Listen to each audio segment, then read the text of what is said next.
Estamos aqui, mais um podcast, Acesso para o Podcast, e dessa vez temos aqui duas pessoas brilhantes do nosso ecossistema de tecnologia. Tem aqui do meu lado direito Henrique Faulhaber, que é o nosso eleito do nosso setor de tecnologia para nos representar no Comitê Gestor da Internet. E aqui o meu amigo Bruno Mondin, CEO da Stefanini Ventures, que atua fortemente dentro do ecossistema mundial, provendo serviços de tecnologia para grandes empresas e empresas de médio porte.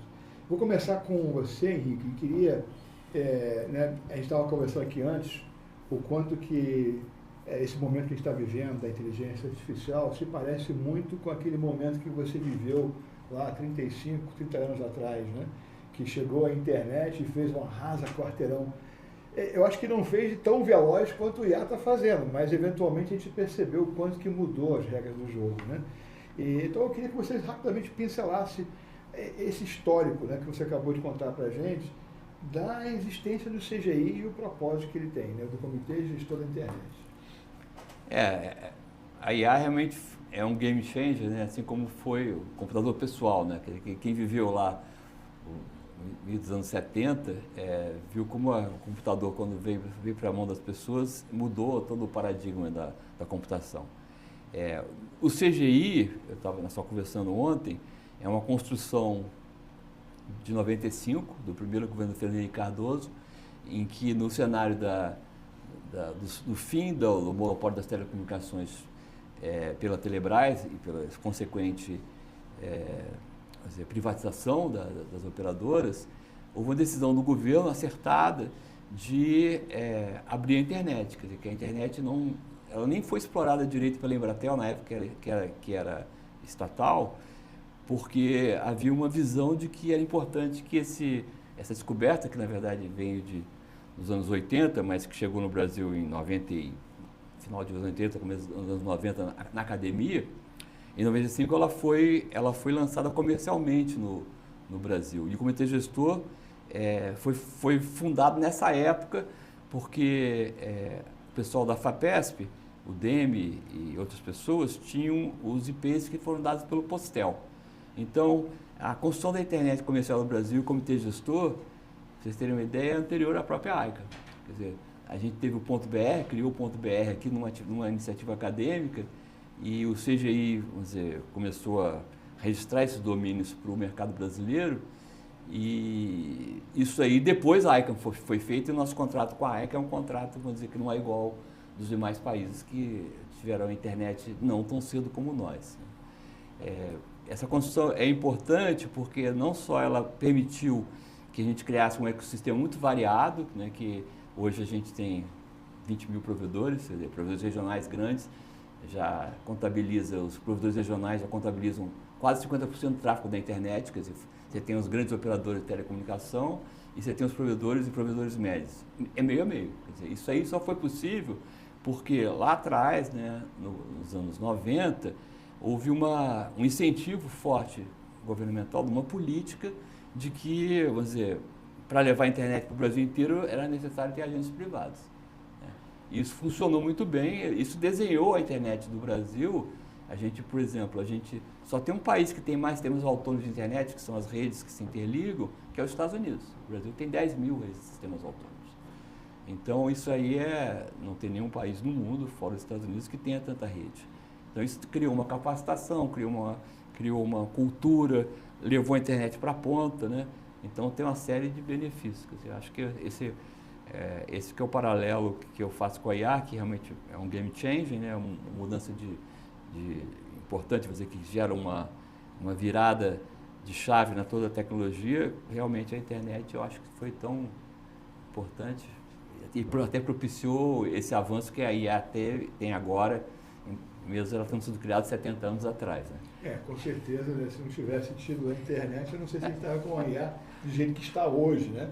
Não que não estivesse lá dentro das comunidades científicas, né, presente, né, até porque a IA está aí há bastante tempo com a gente, né? Ela só está visível agora, né? E acho que é da mesma forma que a ARPANET foi quem criou propriamente a internet, né? Foi o exército americano, e eventualmente ela foi para o comercial, que é a mesma coisa com o IA, né? Ela estava lá nas comunidades científicas e acadêmicas e agora está no planeta, né?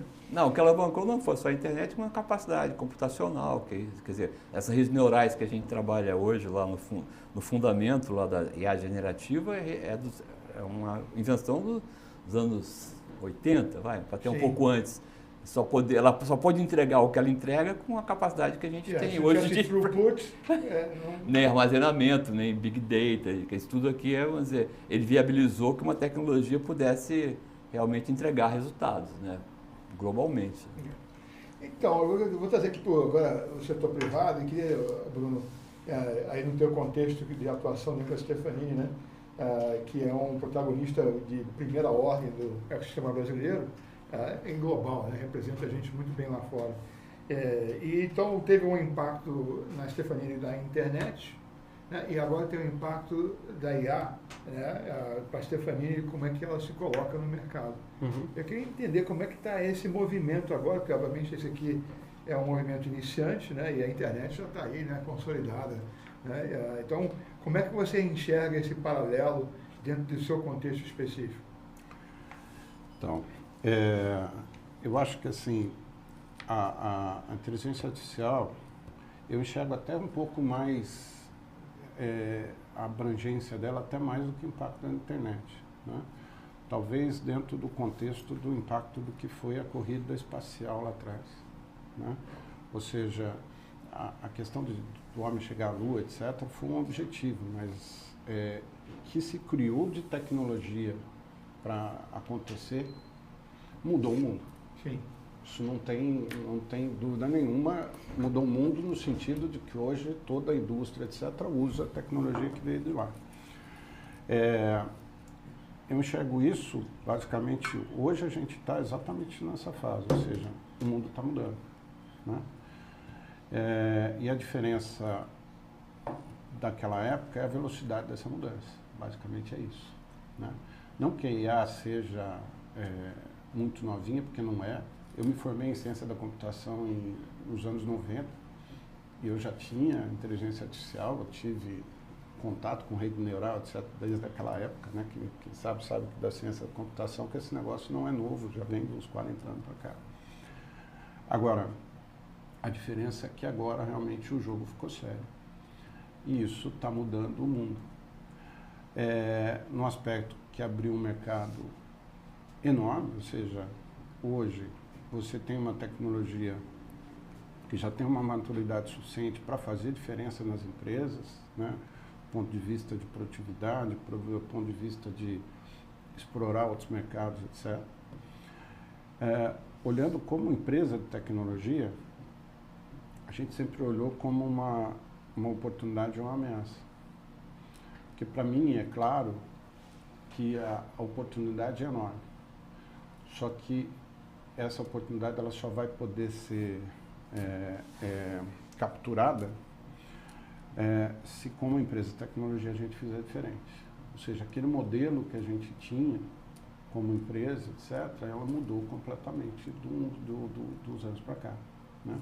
Brincando um pouco de como é que a gente olha na empresa, a gente fala que assim, até uns 4 anos atrás, a gente trabalhou muito na experimentação, né, de começar a usar, começar a ver, etc. e tal.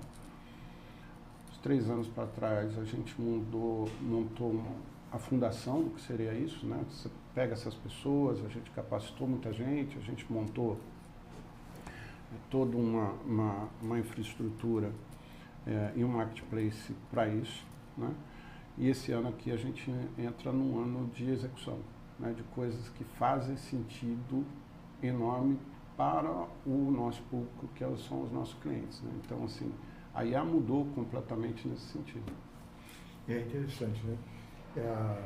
Que no final, né, nós estamos aqui vivendo uma infância de algo que é mais veloz do que a internet foi. Muito mais. Né? Muito mais veloz. E aí, você falou que vocês atuaram no CGI ajudando a criar o arcabouço da LGPD, não foi isso? A gente tem algum...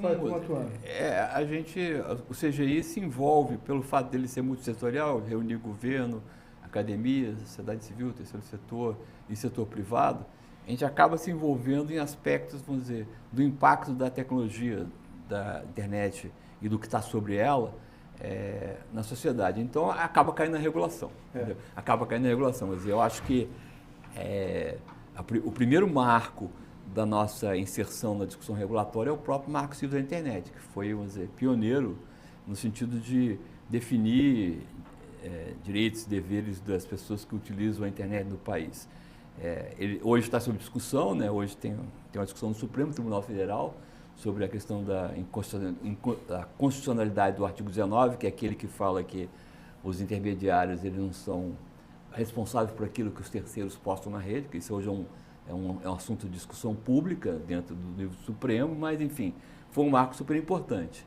Depois a gente se envolveu bastante na questão da Lei Geral de Proteção de Dados Pessoais, que é um pouco, vamos dizer, menos original, porque é mais inspirado no modelo europeu, mas que era um clamor social, inclusive do Brasil se alinhar às aos países desenvolvidos em desenvolvimento, no sentido de ter uma base legal para tratamento de dados dos brasileiros. Né? Então a gente se envolveu bastante nisso e está se envolvendo. Eu coordeno o grupo de regulação de plataformas que a gente lida, não só com a questão de moderação de conteúdo, mas também com aspectos de regulação econômica.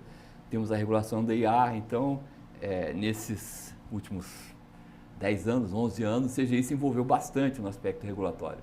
Eu, como representante do setor privado do CGI, eu tenho que, vamos dizer, dar conta, vamos dizer, das demandas privadas em relação a esse esforço de regulação, para poder, às vezes, o que as pessoas querem fazer com as regulações relacionadas à tecnologia, elas engessam, elas não são apropriadas, elas impedem o desenvolvimento, podem gerar embaraços, vamos dizer, de desequilíbrio jurídico no assunto. Então, eu tenho procurado fazer um papel tá bom, a gente tem que ter regulação, mas tem que ser uma relação que fique em pé e que não desmonte aquilo que está funcionando e aquilo que o setor privado precisa para poder atender e resolver os problemas. Ser competitivo.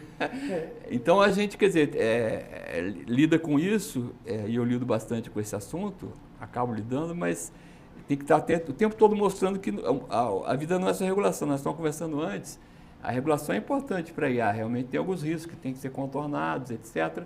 Mas se a gente não incentiva o uso da IA, você não capacita a mão de obra, você não atende as empresas. Então, tem que haver um balanço entre regulação e incentivo ao uso. Eu acho que é um desafio, na realidade, é um desafio enorme, né? Porque você conviver com uma legislação mais recente, que é o caso do Marco Civil, né? Que ainda não tem jurisprudência, vamos dizer assim, né? Porque primeiro você põe a lei, depois a gente vai entender como é que a gente aplica a lei, que é o que a gente chama de jurisprudência, se é que pega ou não pega, que é outra história do Brasil, mas hoje a gente está exatamente isso, né? Ou seja, está no STF, alguma coisa está lá no STJ, etc., para saber exatamente o que significa e até onde vai aquilo ou não. Isso é um grande desafio. E depois do LGPD que a gente está vivendo nesse momento agora que começa a surgir essas primeiras, vou entender como é que é aquilo, etc. Então, assim, para mim é um desafio enorme você ter toda essa discussão em cima exatamente dessa velocidade que a IA imprime, né? Ou seja, essa questão de que eu vou segurar essa brincadeira e eu deixo a boiada passar e depois só para pegar o negócio ou vou junto, né? Como é que... Esse é o... eu faço uma analogia, e é engraçado que a analogia com o golfe, olha que interessante, né? O golfe tem um dos princípios básicos que é você segurar o taco, né? O grip. E tem um golfista americano chamado Ben Hogan, já falecido, mas super famoso, escreveu o livro dos 5 princípios básicos, né? E esse primeiro do grip, ele fala o seguinte: para segurar o taco, você tem que segurar o taco de tal maneira que nem se segura um passarinho. Que, ou seja, você segura forte o suficiente para que ele não voe, mas não com tanta força que você não o mate. Que é mais ou menos o que a gente tem que fazer, esse balanço que você falou, né, de como que eu ganho, os ganhos da inovação que isso me proporciona, mas a salvaguarda que eu preciso fazer. E aí tem uma discussão, Henrique, sobre se tem mérito, né, porque estão querendo colocar a regulação de IA junto lá com a ANPD, com a Agência Nacional de Privacidade de Dados. E eu tenho ouvido muita discussão em torno disso, de que será que é realmente o papel da ANPD estar também sendo responsável pelo encaminhamento de alguma regulação da IA? Olha só, primeiro falar sobre a questão da regulação. Cada país ou cada bloco tem o seu modelo de regulação. O modelo dos Estados Unidos é um modelo totalmente aberto, né, que é guiado pelo mercado, né? O modelo europeu, que de alguma maneira tem uma influência forte sobre a cultura brasileira, tanto no LGPD, mas em outras regulações que não são tecnologia, é um modelo mais restritivo, né? Que você vai olhar baseado em risco, tem uma série de salvaguardas que, de certa maneira, deixam a Europa, os lançamentos de produtos na Europa sempre estão atrasados um pouco para poder obedecer aquelas regulações que são recentes, tem 2 anos. E tem um modelo inglês, por exemplo, que é um meio intermediário, que é tipo uma carta de princípios do que deveria ser desejável e regulações setoriais para cada setor. A aviação é uma, os produtos médicos é outra, governo é outra, educação é outra. Então, você tem agências setoriais que aplicam aqueles princípios básicos para regular o mercado, não é tão restritivo como o da União Europeia. O Brasil está na seguinte situação. Havia um projeto na Câmara dos Deputados que foi para o Senado. Esse projeto foi praticamente jogado fora. Era um projeto era um projeto mais principiológico, né? Era um projeto, vamos dizer, na verdade, que não criava muitas, vamos dizer, barreiras, era mais, vamos dizer, leve. Foi para o Senado, eles chamaram uma comissão de juristas, saiu um projeto que é um projeto mais parecido com o modelo europeu. Tá? É o 2338. O 2338, que ele foi aprovado agora no final do ano. Houve algumas intervenções do setor privado, principalmente, puxado pela CESPRO, pela CNI, pela Brascom, enfim, várias entidades. Houve uma melhorada do projeto 2338 original, que veio das comissões juristas. Para não matar o passarinho.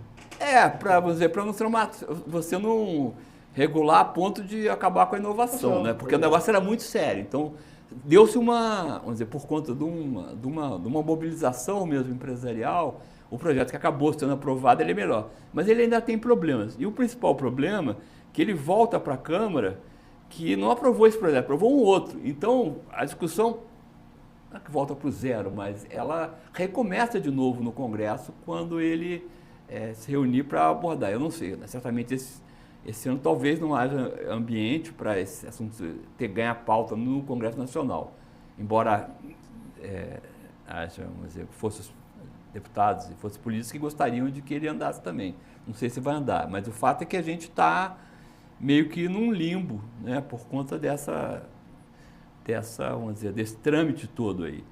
E enquanto isso, a IA está andando, né? A IA está andando. É claro que é uma preocupação não só no Brasil, mas no mundo todo em relação a aspectos de segurança, aspectos, vamos dizer, de coisas que podem ser danosas, vamos dizer, aplicações de risco que envolvem os direitos fundamentais das pessoas, problemas relacionados a viés algoritmo, problemas relacionados à segurança mesmo, a que tipo de conteúdo que deveria estar nesses sistemas de IA generativa, problemas relacionados a direito autoral, né, que é uma discussão global importantíssima em relação a, vamos dizer, essas IAs, esses modelos fundacionais de IA aprenderam com conteúdo da internet toda. E, na verdade, não se sabe bem o que tem propriedade intelectual, o que não tem, mas já está aí, é como a internet, quer dizer, quando o Google começou a funcionar e começou a vasculhar todo o conteúdo da internet, o que as IAs fizeram foi seguir esse mesmo caminho de fazer esse web scrolling aí, né? Então, essa discussão, vou dizer, é claro que quem tem conteúdos protegidos por direitos autorais tem que ter respeitado, seja jornal, seja propriedade intelectual das empresas, seja o que for. Mas é muito difícil você pegar aquilo que já está aprendido e ele desaprender. Então, o Japão, por exemplo, tem uma iniciativa interessante, que eles falam o seguinte: bom, como já estamos com esse fato aí, estamos com esse conteúdo todo, que o que não for reclamado é público. Quer dizer, é público, porque senão você para, né? Porque se você for voltar atrás, como é que você vai voltar atrás no IA aquilo que ele já aprendeu? É claro, se alguém reclamar, não, esse conteúdo é meu e procurar ele pode fazer. Então o Japão tem uma solução original. É uma sociedade pró-mercado. IA não dá ré. Então não tem como mudar. Mas não é muito diferente. Você já tem isso hoje, por exemplo, na questão da música, né? Ou seja, você lança, quem quiser lança música, certo? Vai lá no Spotify, diz, não. Se alguém acha que foi prejudicado, etc, tal, coloca isso, né? Por causa de um pedacinho que lembra a minha música, de não sei o quê, você vê, é isso, mas pelo menos você imaginou se cada autor, né, tivesse que passar por todo um processo para lançar uma música, alguma coisa assim? Nessa regulação, no início, tinha um processo que era tão burocrático que parecia que, para antes de botar um sistema no ar, você tinha que aprovar em algum lugar. Quer dizer, a regulação não é para isso. A regulação não é para você frear vamos dizer, o desenvolvimento e o trabalho, porque as pessoas estão desenvolvendo coisas para resolver problemas, né? Se você tiver que passar por algum carimbador que vai aprovar, aquilo não vai funcionar efetivamente. Isso certamente isso caiu, mas é muito importante, vamos dizer, ter a dimensão realmente do que dá para fazer, né, na questão de proteção desses direitos. O direito da propriedade intelectual é um deles, e do que vai ser só obstáculo, só vai encarecer o custo de desenvolver IA no Brasil, ou usar IA. Então, nesse contexto, né, você comentou, então, inclusive, Bruno, que a velocidade é de tal ordem, né, que vai regular quando for regular, ou quando finalmente regulamentar a jurisprudência, né, já mudou. Né? Então, é uma situação muito complexa, né, porque como é que eu vou fazer alguma coisa que, ainda mais aqui no Brasil, que tem uma fragmentação político-partidária muito fragmentada. Então, a discussão vai no Congresso para poder, porque você falou, voltou para o Congresso agora, uma coisa que eles não votaram, ele voltou a fazer do zero. Né? Então, até a parte política se juntar e realmente colocar alguma coisa em consenso, a IA já atropelou, né? Já avançou. E aí, como é que no setor privado, né, lida com essa questão? Né, com essa velocidade que tem a própria IA e que no final mostra que a gente está sempre correndo atrás. Né? Veja um exemplo agora, acabou de acontecer nesse janeiro. Né? Toda a questão da IA, ela estava dividida basicamente assim, os grandes modelos fundacionais, né? Dominados pelas Big Techs, né? Ou seja, americanas principalmente, né? Microsoft, Google, OpenAI, etc. e tal.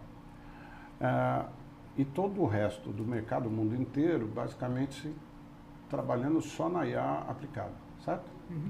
Ok. Em cima dessa discussão existia essa questão de soberania do dado, se eu vou levar para os Estados Unidos, ou o que tem lá dentro, deixa de ter. Veio o grande divisor de água aí, que é o DeepSeek, certo? Que basicamente fez com que aquele modelo que a gente entendia das grandes Big Techs, são as únicas que poderiam colocar investimentos suficientes na ordem de bilhões para fazer alguma coisa. Né? Veio lá uma empresa chinesa e falou, não, com milhões eu faço a mesma coisa diferente, etc. Né? Ao mesmo tempo, se você pegar, principalmente nos últimos 2 anos, o custo para você processar, para você fazer inferência, para você trabalhar com IA aplicada mudou completamente também. Então, por exemplo, hoje, eu já tenho clusters de inteligência artificial aqui no Brasil, fechadinhos, bonitinhos, etc. Então, assim, eu tenho condição de ter controle do dado que está lá dentro, fechadinho, etc., como se fosse um sistema normal que a gente tem hoje. Sim. Ok? Então, você tem lá, você tem um cluster, você tem supervisão, com acesso a outras coisas ou não, etc., mas você tem controle como tudo. E, basicamente, esse negócio mudou do que? De um mês para cá, basicamente. Então, assim, como é que você trata isso, né? Isso é completamente diferente olhando mesmo a legislação que você tem anterior, olhando essa questão das grandes dominâncias, questões geopolíticas, como é que vai fazer, etc. Esse é uma questão que a gente está acostumado a lidar, na realidade, com tecnologia. O que eu faço, puxa, agora eu tenho um negócio mais barato, um negócio que eu posso fazer mais coisas com isso, etc. Eu digo que não só na tecnologia, o brasileiro culturalmente também já é mais calibrado, né? Porque a mudança é constante dentro do nosso contexto geral. Exato, exato. Agora, essa questão de você mudar por causa da tecnologia, porque está indo para um lado, para o outro, etc., é o normal para a gente. O que eu não consigo é ficar parado por causa de uma decisão de alguma coisa que vai acontecer ou deixar de acontecer, né? Sinceramente, por exemplo, nos últimos 3 anos, basicamente, nós temos um cuidado totalmente diferente para assinar contrato, ok? Todos os nossos clientes colocaram um negócio lá agora que você é responsável pelo perdas e danos, etc., globalmente, sem limite, sem nada, ok? Para nós que somos provedores, eu não sou controlador de dado nenhum, eu não sou dono de dado nenhum, etc. Se aquilo vazar, se aquilo vai ser usado para alguma coisa, etc. e tal, eu não tenho controle sobre isso. Mas basicamente ninguém sabe se eu vou ter ou não. Hoje isso é um certo hiato, né, na questão da LGPD. Para a gente é uma briga. Eu já deixei vários contratos da gente assinar por causa disso. É um risco muito alto, um negócio que eu vou cobrar, sei lá, 20 mil reais, poder tomar uma multa de 50 milhões não faz o mínimo sentido. Não. Ok? Mas esse, por exemplo, é um hiato que a gente tem hoje. Quem é responsável, se houver um dano, se houver um vazamento, se houver um ataque hacker, quem é o responsável no final das contas nessa história? E quem vai pagar, quem vai ajudar os danos, por exemplo? Essa é uma resposta que a gente não tem hoje. Ok? A resposta que você tem é, então vai ter um processo que vai acontecer, blá, blá. Mas do ponto de vista prático, um processo demora 20 anos, 10 anos, 15 anos. Não dá para trabalhar um pouco nessa linha, por exemplo, em alguns casos. Entendeu?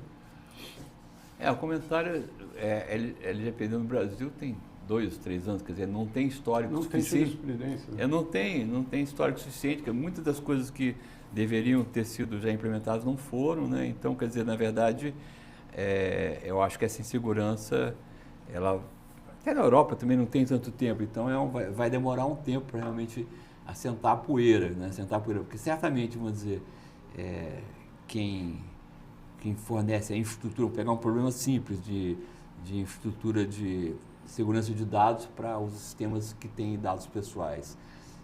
Muitas vezes quem é o responsável pela infraestrutura não é o provedor do serviço, se está on-premise, né, é a própria empresa que tem contratos preparados para isso. Agora, o entendimento às vezes mistura-se um pouco, então na prática até entendo que contratos não sejam assinados porque, na verdade, até ultrapassa o próprio conceito da LGPD do que seria a proteção de dados pessoal e as diversas camadas estão envolvidas. Mas voltando um pouco à questão da IA, a regulação de IA, a IA generativa, ela explodiu aí em 2022, né? Embora já tivesse aí os resultados, vamos dizer, os resultados acadêmicos versus 2018, lá com o famoso paper do Attention is All You Need, mas a IA generativa é muito recente, o hype, vamos dizer, a OpenAI basicamente trazendo esse fato para o mercado. Na Europa, a lei estava praticamente sendo fechada quando veio a IA generativa. Então, eles tiveram que criar um capítulo para a IA generativa, até liberando bastante em relação às demais tecnologias que estavam já, vamos dizer, mais conhecidas, de aprendizado de máquina, etc. Mas então, essa corrida para regular alguma coisa que está andando numa velocidade muito rápida é muito complicada. E essa questão do DeepSeek realmente é um divisor de águas, principalmente por ser open source, né? Uhum. E você permitir que você instale nas suas próprias máquinas um modelo fundacional que é, vamos dizer, de classe mundial. Isso, quer dizer, a Meta, quando fez o Llama, já tinha essa característica open source, só que num custo de operação, tanto para aprendizado quanto para deploy, ou seja, para inferência, muito maior. Sim, muito maior, porque não era acessível para a grande maioria.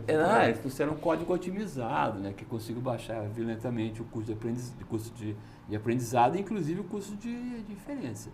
Então, isso já é uma... Agora, você vê lá nos Estados Unidos, um caso de empresa americana migrando de uma solução proprietária americana para uma solução chinesa que entrega um valor muito semelhante a uma fração do custo. Quer dizer, então, o próprio mercado americano, né, está sendo bombardeado por esse fato novo aí. recente da DeepSeek R1. Né? Mas isso muda tudo, né? Assim, eu era mais defensor, em vez de você ter uma legislação mais rigorosa, tentando se antecipar, você ter um modelo de agência reguladora, né? Que você perguntou sobre isso, né? Vai fazendo a regulação conforme a coisa vai acontecendo. Criar as regras da regulação e não regular a própria tecnologia. Isso que você respondeu sobre isso.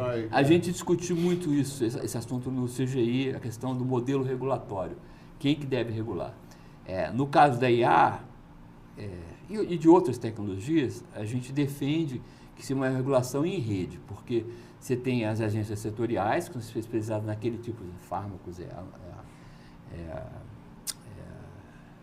é que chama? Cuida dos medicamentos? Quem é? As farmacêuticas. Anvisa. Na aviação ANAC, na telecomunicações Anatel. Então, na verdade, você não pode ter uma agência reguladora que seja, vamos dizer, multissetorial. Você tem que ter um papel do setorial. No próprio mecanismo do governo, você tem o Ministério da Justiça que tem um protagonismo. Você tem o CAD, que lida com a concorrência, que tem um protagonismo, porque tem que olhar as questões de, vamos dizer, dos players muito grandes que sufocam os players menores. Você tem a NPD dando a questão dos dados pessoais. Então, é muito difícil você ter um órgão que consiga abarcar tudo. O modelo que a gente defende, vamos dizer, que internamente o CGI defende, que há um certo consenso, é um modelo que seja uma constelação de várias reguladoras com um regulador novo que faça um tipo de coordenação disso aí, inclusive que cubra coisas que não tem uma agência. Talvez você não coordena, você vamos dizer, um nó, vamos dizer, numa camada acima para poder que os demais órgãos, Ministério da Justiça, Anatel, etc., coordenem os seus pedaços. Até porque nem tudo que é relacionado com a IA tem uma agência setorial. Tem algumas coisas que não estão em lugar nenhum que deveriam ir para esse órgão, que deveria ser um órgão novo. Agora, deveria ser um órgão único, porque você tem regulação de IA e tem regulação de plataforma, que seria moderação de conteúdo, essas questões relacionadas a, vamos dizer, o impulsionamento de coisas que são...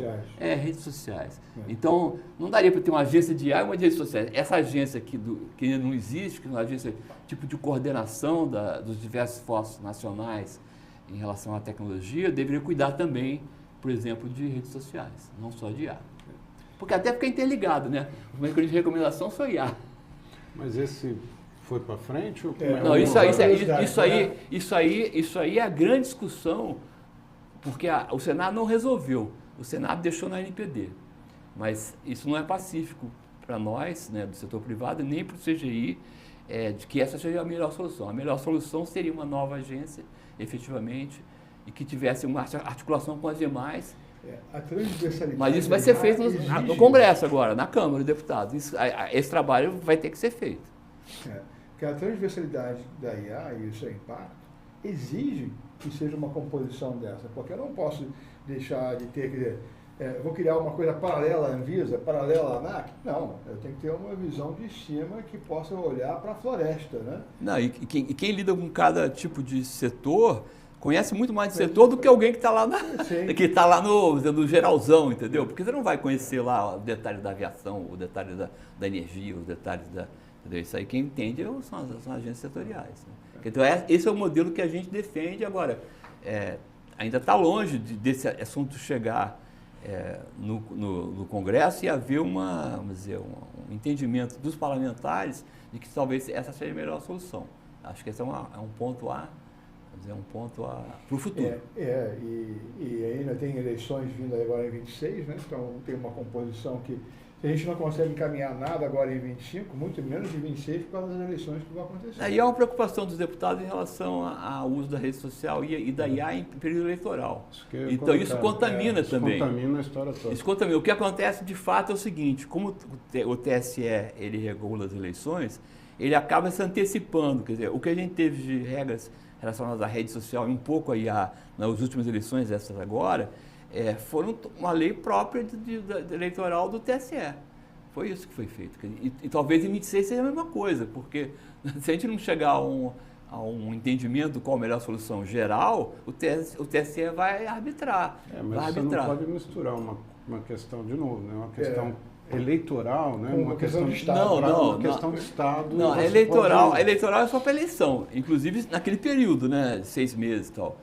O pessoal, alguns deputados, eles queriam ter a lei antes, porque a eleição não começa 6 meses antes, ela começa muito antes. Já começou. Já começou. Acho que oficialmente acho que o Lula falou que começou.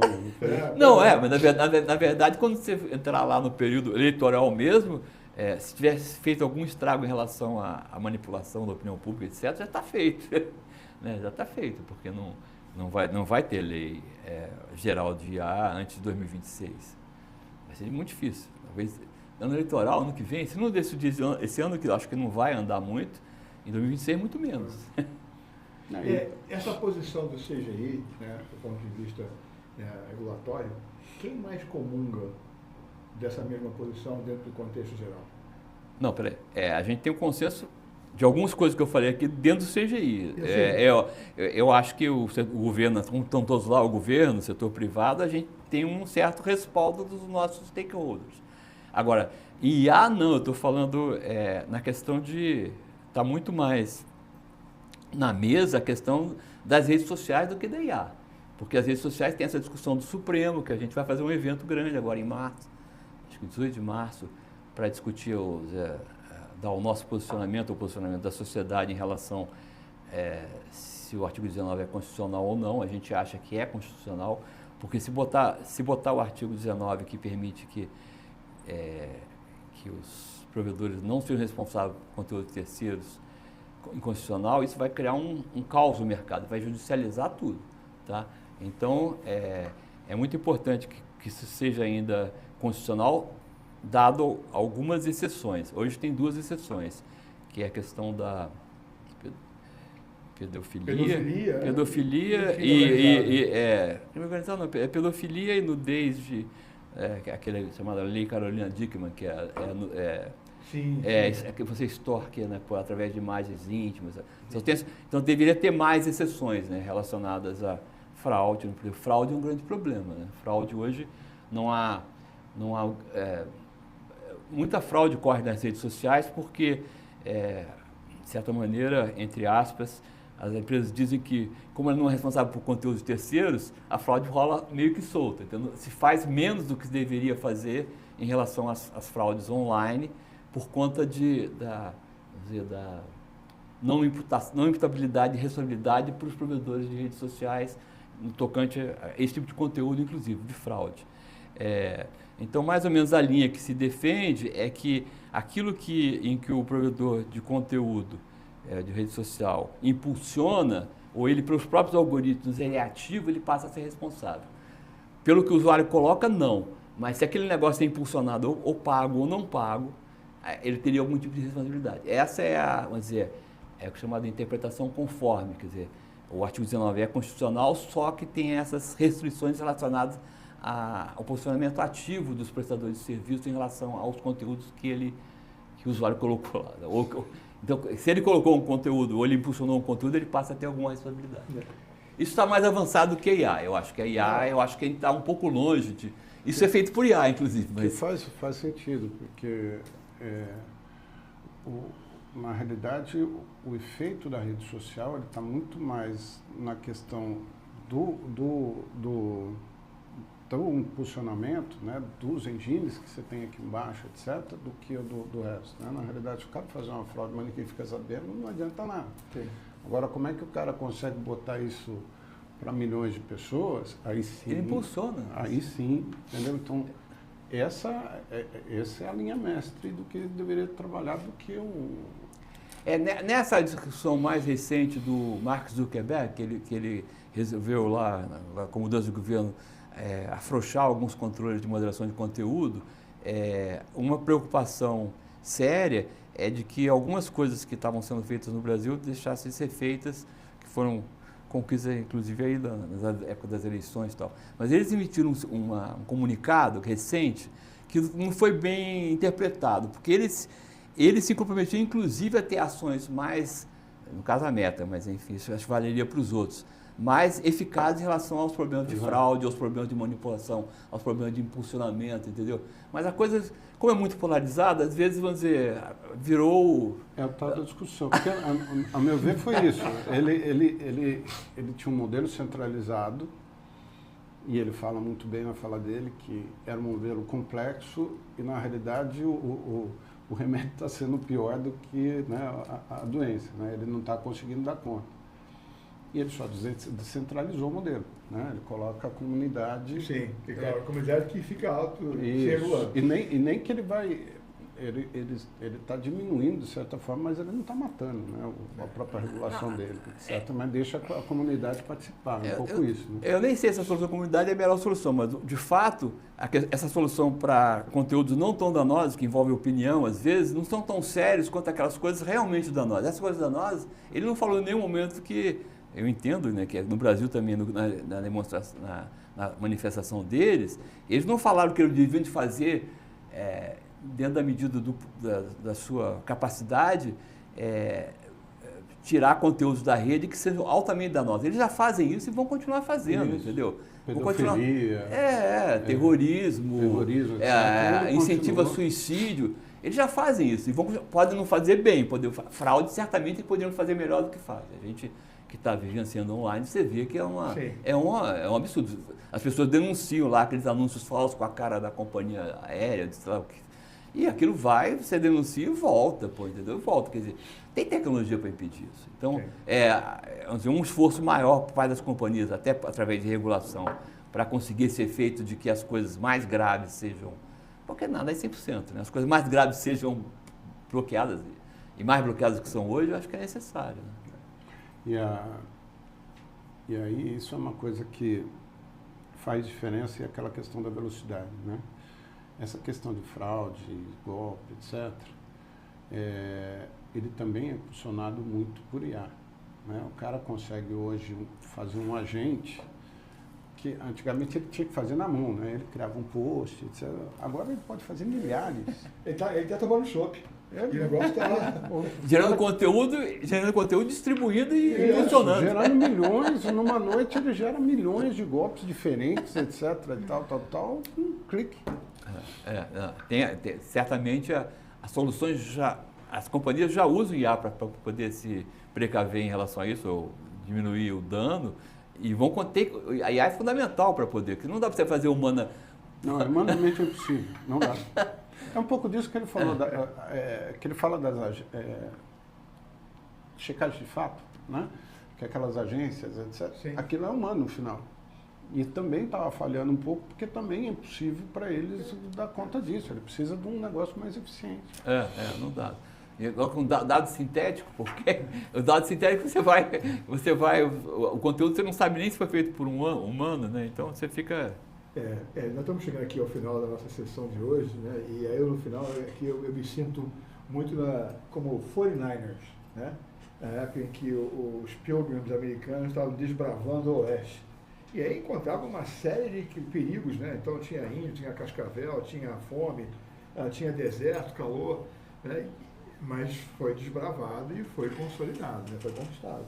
Então eu me sinto que a gente está na fase inicial, né? Que a gente está vivendo, e é uma fase que eu particularmente entendo bastante vibrante e excitante, apesar de todos os problemas que a gente tem que olhar e de alguma forma ter aí um arcabouço regulatório que nos ajude, né? Mas a minha preocupação no final é sempre que a nossa capacidade brasileira dentro do contexto legislativo, a velocidade não acompanha a velocidade da tecnologia. Né? Mas olha, eu queria agradecer muito, Henrique, a sua presença aqui hoje. Né? É muito importante a gente poder compartilhar com a nossa audiência o que nós temos como nossa representação dentro do Comitê de Gestão da Internet e esse impacto que está impactando todo mundo. E a Stefanini, que é um ícone aqui no nosso setor de tecnologia, né, e que também está muito atuante na IA há bastante tempo. Né, e isso aqui, mais um podcast que faz parte dessa série que nós estamos montando com relação à inteligência artificial e que a nossa audiência possa fazer bom proveito. Muito obrigado pela presença de vocês.